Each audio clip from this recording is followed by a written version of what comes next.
어디서 영감을 받았냐면 사도행전 9장 4절 말씀 제가 공독하겠습니다.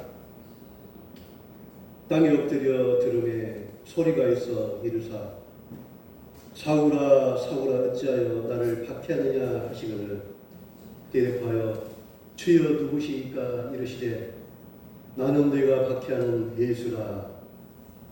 너는 일어나 시내로 들어가라.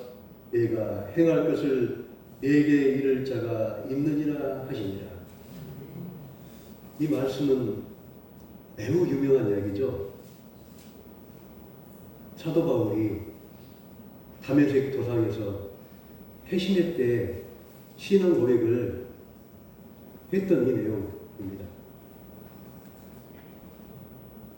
예수님께서 흩어져 있는 이스라엘 백성들을 찾아내어 그들을 종교 재판에 넘기기 위해서 지금 사울이 어디로 가고 있습니까? 다메섹으로 유대인들을 찾아가고 있다. 그리스도 유대인들을 찾아가는 길입니다. 그런데 예수님께서 왜 나를 핍박하느냐, 왜 나를 이렇게 핍박하느냐를 예수님께서 사울에게 현존하셔서 나타나셔서 하신 말씀입니다. 저의 신앙 고백이 있습니다. 저는 참 처음으로 네팔 선교를 갔는데 아무것도 모르고 선교를 따라갔습니다. 근데 하나님께서는 거기에서 저에게 회심의 음성을 들려주셨습니다. 그 음성은 여러분 희한하게도 옛날 병아리 키우셨죠? 병아리 입술을 통해서 하나님이 이야기하세요. 사랑하는 내 아들아, 너는 내 것이다.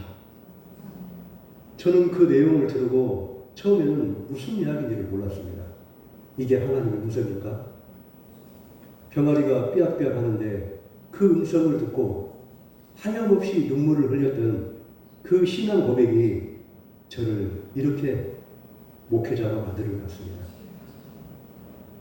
바로 사울도 마찬가지로 바리새인 중에 바리새인, 유대인들을 잡아다가 종교 재판에 넘기고 핍박했던 이 사울을 예수님께서 바울이라는 이름으로 개명하시고 이방인들을 세웠던 그 목자의 삶이 바로 오늘 불렀던 151장 찬송가의 내용입니다. 우리도 때때로 하나님의 음성을 늘 하나님께서 들려주시는데 우리는 내 생각대로 살다 보니까 바쁜 일상을 세상 속에 살아가다 보니까 하나님의 음성을 듣지 못하고 사는 경우가 너무나 많습니다. 저의 경험으로는 우리 한국 사회는 세상에서 세계에서 가장 노동 강도가 강하고 또 톱니바퀴처럼 굴러가는 사회생활이 너무나 힘듭니다. 그런데 어쩌면 하나님께서는 성교지만 갈 때마다 하나님의 음성을 들려주시고 하나님이 살아계신 그 현현을 늘 저는 목도했습니다. 어저께 같이 이야기했던 그분의 신앙 간증입니다. 그분은 약초를 모아서 사람들이 고칠 수 없는 그 질병을 고치는 그 과정 속에 어떤 마음이냐면은 하나님께서 만드신 피조 세계의 모든 식물이 약초라는 것입니다. 제가 박옥자 목사님한테 아까 잠깐 알려드렸는데 뼈마디가 굳어가잖아요. 뼈마디가 자라나잖아요. 연골이 닳아서 그것을 어떤 걸 먹으면 되냐면 질염이라고, 질염 있죠. 사방간에 깔려있는 질병이라고, 그 다음에 민들레 이것을 말려서 삶아 먹으면 그게 없어진다는 거예요.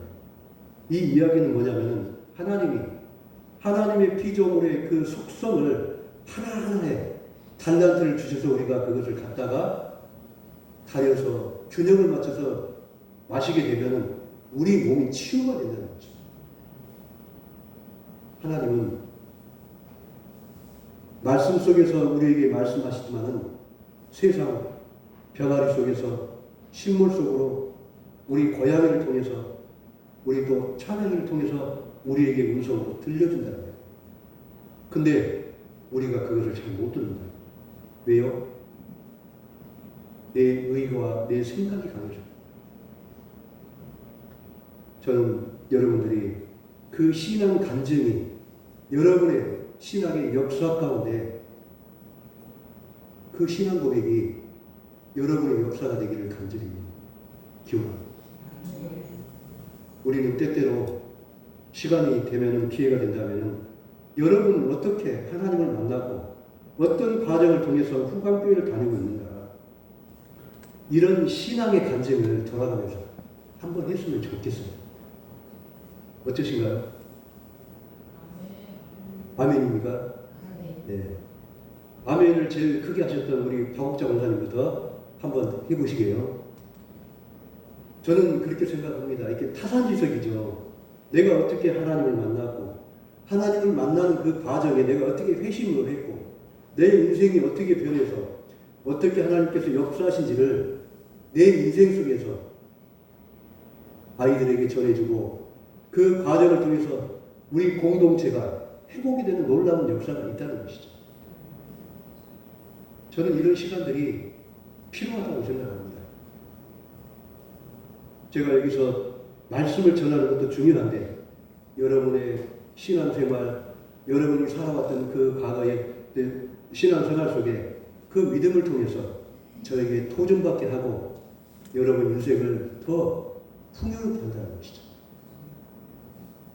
다음 주에 한번 만들어볼까요?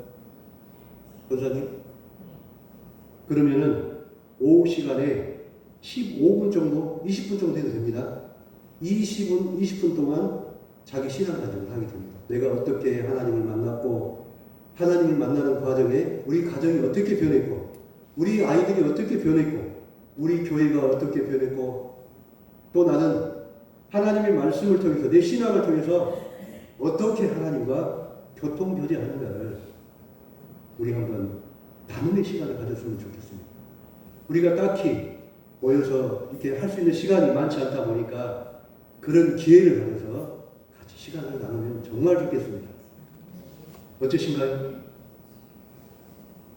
어떠신가요? 아멘이죠? 네. 그러면은 순서를 이렇게 정하게요. 박옥자 권사님이 다음 주 하시고 박옥자 권사님이 호명을 하시면 됩니다. 그렇게 해서 릴레이로 다 돌아가요. 네. 저는 우리 박영주 원사님께서 회심했던 그 간증을 저는 들었을 때 참 마음이 뿌듯했어요. 하나님을 만나고 하나님을 영접해서 예수를 믿고 교회를 나가고 싶었는데 한 사람도 자기에게 이야기해준 사람이 없었잖아요. 이걸 뭐라 그래요? 우리의 직무유기라는 거예요. 직무유기. 우리를 기다리고 있는 사람들. 하나님의 말씀이 고파서 배가 고파서 기다리는 사람이 있다는 거예요. 그래서 우리는 전도하는 것을 게을리해서 안 된다는 것입니다. 여러분만 천국 가고 여러분 친인척들, 어머니, 아버지들 천국 안 가면 안 되잖아요. 제가 시간을 너무 많이 뺏었습니다. 축도하고 오예배를 마치겠습니다. 여호와는 내게 복을 주시고 너를 지키시기를 원하며 여호와는 그의 얼굴을 내게 비추사 은혜 베푸시기를 원하며 여호와는 그의 얼굴을 내게로 향하여 드사 평강 주시기를 원하노라. 아멘.